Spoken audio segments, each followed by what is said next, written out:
জয় মা তারা। নমস্কার, দয়াময়ী তারামার মন্দির থেকে প্রকাশিত আজকের ভিডিওতে সকলকে স্বাগত জানাই।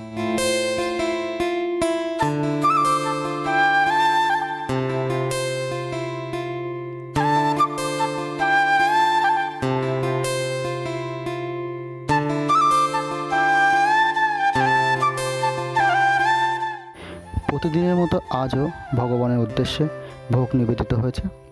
ছোটো পাটায় নিবেদন করা হয়েছে 7 রকম মিষ্টি সহযোগে ফল ও জল।